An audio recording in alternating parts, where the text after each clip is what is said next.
Donc, je suis Marc Vaucher, directeur d'investissement à Scale AI et mon rôle est d'accompagner les entreprises tout au long de la mise en place d'un projet jusqu'à l'exécution de ce projet. Et je voudrais commencer cette présentation de Scale AI par vous mettre en situation. Imaginez-vous un conducteur de grue dans un terminal en charge de déplacer des containers dans ce terminal et qu'un outil d'intelligence artificielle vous permette de savoir à quel moment vous allez prendre votre grue pour aller chercher quel container et le mettre à quel endroit. C'est concrètement un projet de mise en opération de l'intelligence artificielle que Scale AI a financé avec Raymond, et qui était en leader de projet, et puis Simwell en partenaire.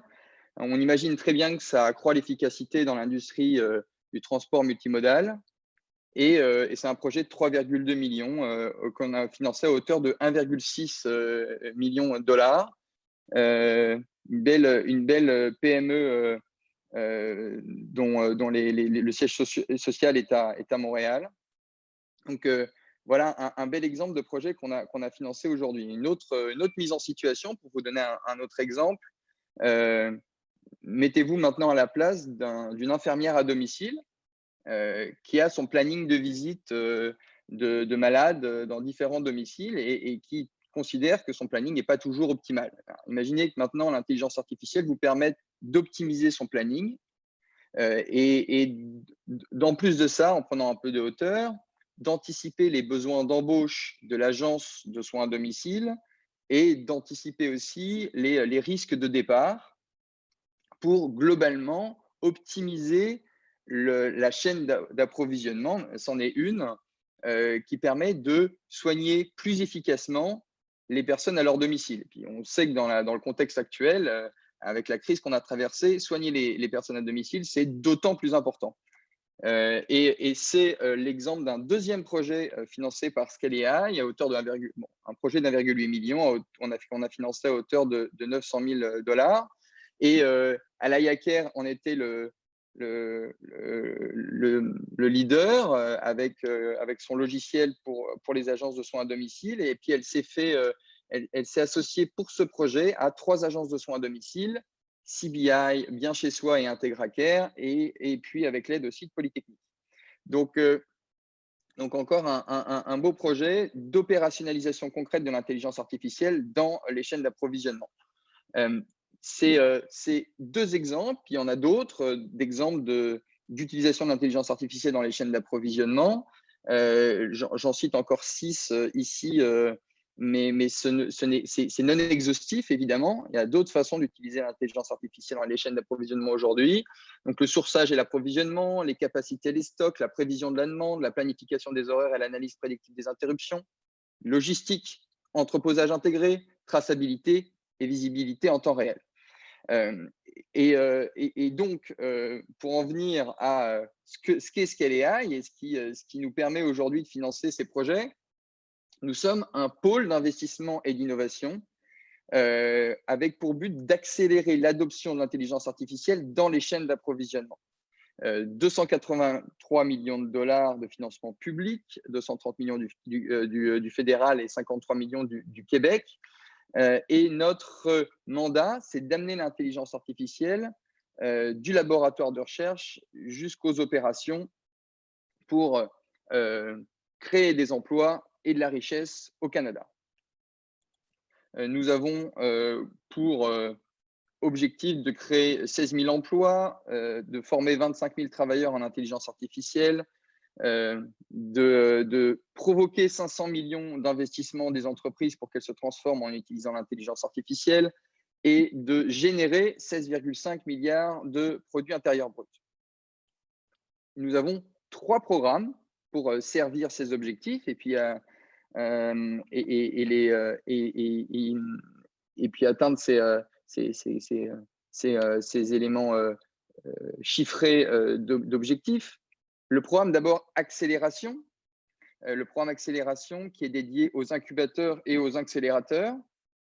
Il permet, à travers les incubateurs accélérateurs partout au Canada, d'accéder à plus d'une centaine de startups et de financer des programmes dédiés aux startups qui utilisent l'intelligence artificielle pour les chaînes d'approvisionnement.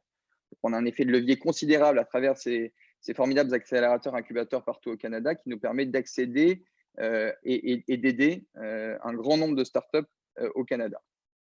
Ça, c'est le programme accélération. On a le programme développement de la main-d'œuvre, un programme qui finance des formations d'intelligence artificielle pour les travailleurs. Il y a deux grands volets dans ce programme. Un volet avec des formations publiques qui sont donc auprès d'universités et dont la liste figure sur notre site internet. Et on finance ces formations directement. Donc, quand vous vous inscrivez sur ces formations en tant que travailleur, vous avez directement 25% de rabais en tant que travailleur canadien. Ensuite, il y a un deuxième volet qui est le volet de formation sur mesure pour les entreprises qui veulent former leurs travailleurs en intelligence artificielle et qui veulent faire appel soit à un organisme public, soit à un organisme privé pour effectuer cette formation.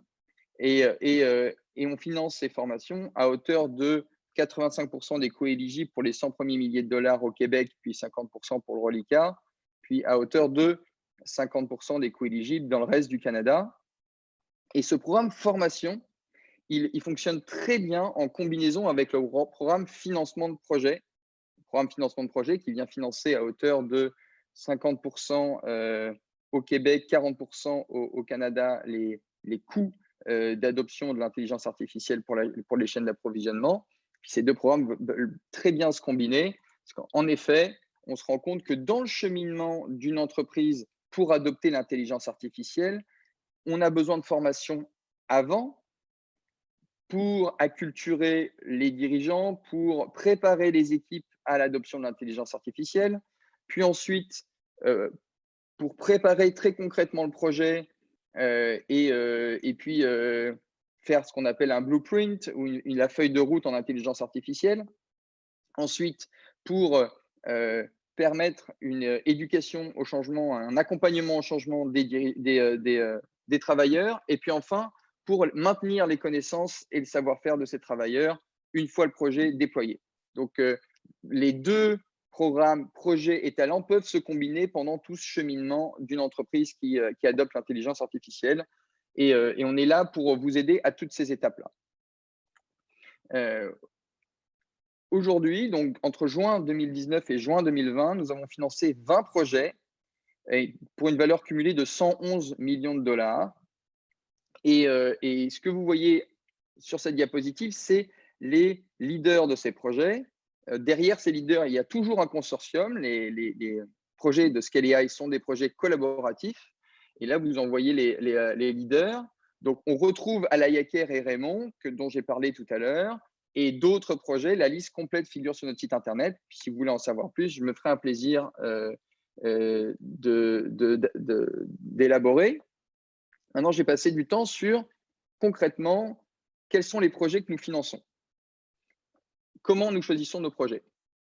Alors, les ingrédients de succès des projets sélectionnés à ce jour, les ingrédients clés qui ont fait le succès et qui nous ont permis de sélectionner ces projets, c'est d'abord un impact significatif sur les chaînes d'approvisionnement. Nous souhaitons qu'il y ait au moins 2 joueurs d'une chaîne d'approvisionnement dans le consortium qui présente le projet pour montrer qu'on n'a pas un projet qui vient aider une seule entreprise en interne, mais bien une entreprise dans sa relation avec une chaîne d'approvisionnement. La deuxième chose qui est importante, c'est que le projet soit hautement collaboratif. On est au moins une PME, c'est obligatoire, avec un rôle important dans le projet. Une grande entreprise, ça peut aider pour avoir un impact important sur une chaîne d'approvisionnement, ça n'est pas obligatoire. Et des chercheurs, même chose, ça n'est pas obligatoire. L'important, c'est d'avoir la compétence, les experts en intelligence artificielle qui sont pertinents au regard de ce qu'on veut accomplir. Et puis, c'est le cas indirectement ou directement dans la moitié de nos projets d'avoir l'association, la participation d'universités, mais ça n'est pas obligatoire non plus. L'important, c'est d'avoir des bénéfices clairs pour tous les participants et d'avoir la compétence en intelligence artificielle et les joueurs en chaîne d'approvisionnement, comme j'en parlais tout à l'heure. Il est important d'avoir des participants qui sont financièrement viables. Alors, de la même manière, on finance des participants directement qui ont au moins 1 million de chiffre d'affaires. Et pour les entreprises qui sont plus petites et qui fournissent des solutions d'intelligence artificielle, une structure qui fonctionne très bien, c'est d'être sous-traitant d'un client de taille plus importante qui vient soumettre le projet à Scale AI, adopter la solution d'intelligence artificielle. Dans ce cas, même une entreprise qui a moins d'1 million de chiffre d'affaires peut se retrouver associée de façon très significative à un projet Scale AI. Il est important aussi que le projet soit incrémental ne représente pas plus de 50% des revenus annuels de l'entreprise, pour qu'on se rende compte qu'on finance bien un projet et pas l'activité complète de l'entreprise. Ça, c'est un deuxième volet qui est important et qui limite la taille des projets pour les entreprises plus petites qui soumettent directement. Encore une fois, c'est l'entreprise qui soumet directement le projet qui est soumise à ce critère. Un usage réaliste de l'intelligence artificielle, qu'est-ce qu'on veut dire par là? Au moins 50% des dépenses doivent être liées à un développement incrémental en intelligence artificielle avec des experts pertinents et une feuille de route claire, vision des données, vision des algorithmes qu'on va utiliser, des sorties de modèles. Et cette feuille de route claire en intelligence artificielle, elle présuppose très souvent un travail technique préliminaire qui s'appelait un blueprint, qui peut s'appeler une preuve de concept ou une démonstration de faisabilité, et pour lesquels les experts en intelligence artificielle avec lesquels vous travaillerez, que ce soit une université, que ce soit des organismes privés comme MoveAI, eh bien, puissent vous y aider pendant que vous bâtissez votre soumission. Et puis, enfin, on a des durées et des coûts raisonnables. Ça, c'est le dernier point qui est important. Donc, entre 12 et 18 mois, les projets en général, un maximum de 24 mois. Et puis, un budget en général entre 1 et 5 millions pour les projets qu'on finance. On peut descendre jusqu'à des projets de 500 000 $, on ne va pas en dessous. Et puis, il n'y a pas de limite supérieure en tant que telle pour les projets. La limite, c'est la taille de l'entreprise, c'est la profondeur de l'intelligence artificielle, c'est l'impact sur les chaînes d'approvisionnement. Notre processus de sélection, il est simple.